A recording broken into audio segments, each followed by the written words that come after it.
నమస్కారం, నేను Sahasra. Welcome back to our channel.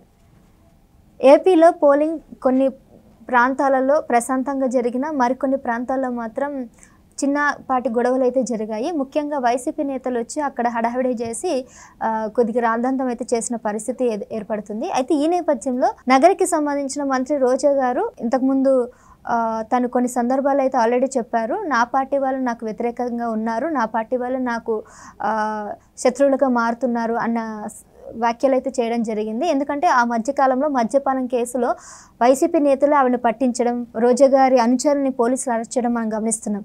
అయితే ఇదే తరుణంలో ఇప్పుడు పోలింగ్ జరుగుతున్న నేపథ్యంలో అదే ప్రాంతానికి వచ్చి అక్కడ బయటికి వచ్చి బోర్న ఏడ్చేసి వైసీపీ నేతలు నన్ను కావాలనే ఓడించడానికి ప్రయత్నం చేస్తున్నారు, దొంగ ఓట్లు చేసే ప్రయత్నం చేస్తున్నారు, నా మీద కక్ష కట్టారని చెప్పేసి అంటుంది.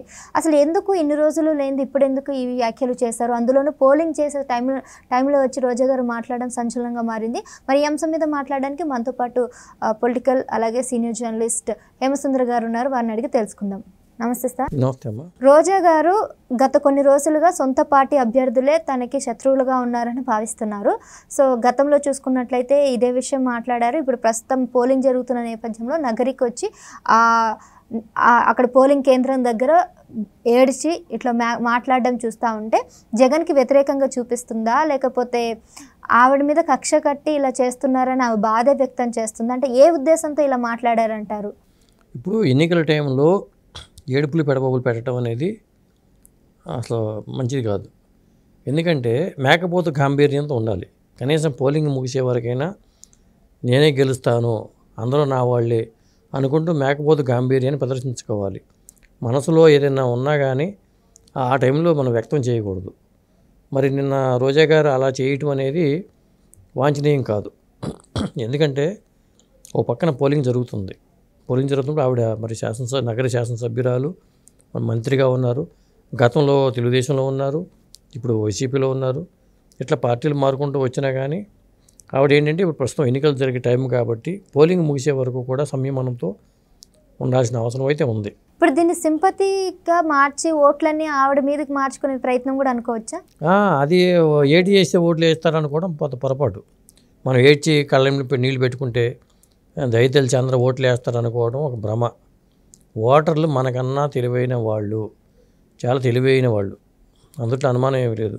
వాళ్ళు ఇద్దరు డబ్బులు ఇచ్చినా కానీ, రెండు పక్షాలు డబ్బులు ఇచ్చినా కానీ వాళ్ళు డిసైడ్ అయిపోయిన వాళ్ళకే ఓటేస్తారు తప్పితే అట్లా చేయరు.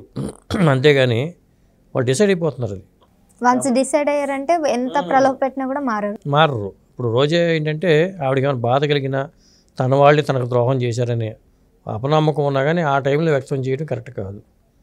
ఎందుకంటే అది ముందే ఉండాలి. నీకు కంట్రోల్లో నీ చేత కాలేదని అనుకోవాలి, లేదా నువ్వు చేసే పనులు వాళ్ళకి నచ్చట్లేదు అని అనుకోవాలి. అంతే కదా.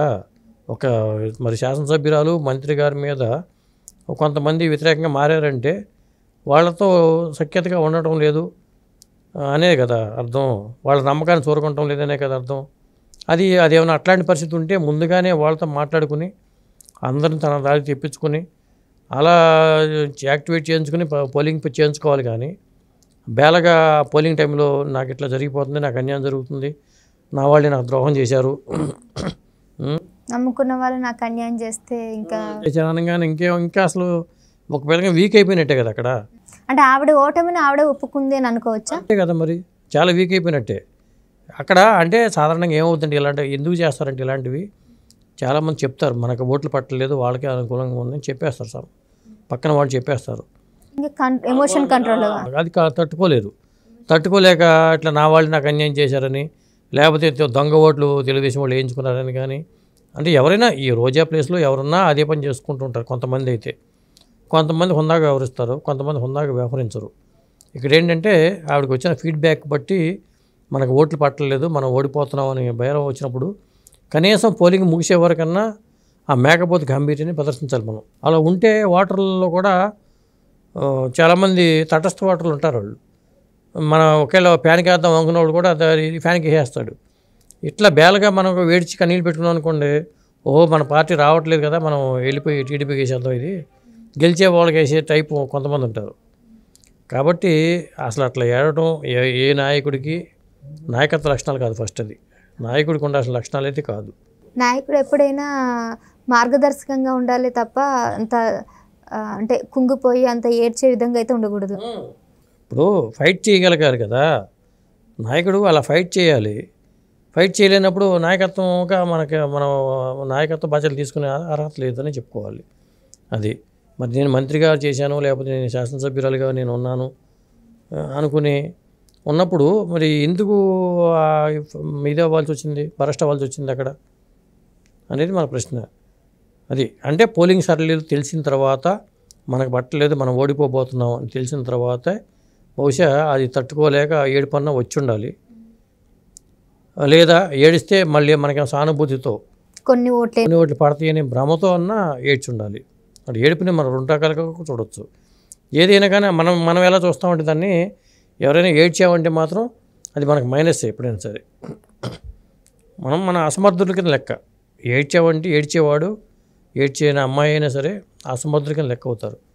ఫైట్ చేయగలగాలి, ఏడవకూడదు ఎవరైనా సరే. ఇప్పుడు తెనాలిలో సంఘటన తీసుకుందాం. మరి ఒక ఎమ్మెల్యే అతను కొడితే అతను వెళ్ళిపోయి ఎమ్మెల్యేని గట్టిగా పీకాడు. ఏడ్చుంటే అసమర్థుడయ్యేవాడు. అంతే కదా మరి. ఇప్పుడు అతను మగాడ్ర బుజ్జి అంటారు. ఎమ్మెల్యేని కొట్టాడు, నువ్వు మగాడిరా అంటారు. నువ్వు ఎన్ని తొందరలు తిన్నా కానీ ఎమ్మెల్యేని కొట్టావు, నువ్వు మగాడిరా అంటారు. అలా ఫైట్ చేయగలగాలి.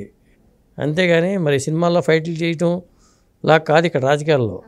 సినిమాల్లో చేసేస్తారు అంతా, పెట్టి తాళ్ళు కట్టి బయటకు లేపి కొట్టేయచ్చు. అది ఈజీనే. మరి అది చేసినప్పుడు ఇది కూడా అలవాటు అవ్వాలి కదా. ఇక్కడ సాయంత్రం వరకైనా ఓర్పుతో ఉండి పోలింగ్ ముగిసిన తర్వాత నువ్వు ఏడువు లేకపోతే ఇంకేమైనా చెయ్యి, సరిపోద్ది. ముగిసిన తర్వాత ఇంట్లోకి వెళ్ళి అక్కడ ఏం చేసుకోవాలి, లేకపోతే మా వాళ్ళు ఇట్లా చేశారని అట్లా చేయొచ్చు. కానీ బూత్లో అట్లా ఏడవడం అనేది దానివల్ల ఏమవుతుందంటే మరి మైనస్, పార్టీకి మైనస్. ఇప్పుడు ఎక్కడ తెనాల్లో జరిగింది అది, ఇలా ఎమ్మెల్యేని కొట్టేయడంగానే అది కూడా ఓవరాల్గా పార్టీకి మైనస్ వైసీపీకి. తన్నులు తిన్నాడు కదా. అంటే ఫైట్ డిఎన్ఏ లాగా ఉన్నారంటేనే ఒక ఓటరు, సామాన్య ఓటరు ఎమ్మెల్యేని కొట్టాడంటే అది మామూలు విషయమా? అది ఓటర్లో ఎంత స్ప్రెడ్ అయింది అన్న. అసలు నిన్న న్యూస్ అంతా కూడా దాని మీద అయింది. ఒకవైపు కొట్టాడనే న్యూస్ వస్తే ఒకవైపు రోజా గారు ఏడ్చారనే న్యూస్. రెండు మైనసే వైసీపీకి. మైనసే కదా. ఇట్లా టైం బాగపోతే ఒకసారి అంటాం కదా, అట్లాగే జరుగుతూ ఉండేది అదమ్మా. ఎగ్జాక్ట్లీ అండి. సో ఓటరు ప్రక్రియ అంటే ఓట్ల ప్రక్రియ ముగిసేంత వరకైనా వేచి ఉండాల్సింది రోజా గారు. కానీ ముగియక ముందే ఈ ప్రక్రియ కొనసాగుతుండని మధ్యలో వచ్చి బోర్న ఏడ్చేసి నాకు అన్యాయం జరుగుతుంది, నా వాళ్ళే నాకు శత్రువులుగా చూస్తున్నారు, నా వాళ్ళే అన్యాయం చేస్తున్నారు అనేది మాత్రం నిజంగా పార్టీకి నష్టం కలుగుతుంది. ఈవెన్ ఆమెకు కూడా వ్యక్తిగతంగా కూడా నష్టం కలిగించే అంశమనే మనం మాట్లాడుకోవాలి. Thank you sir. Thank you.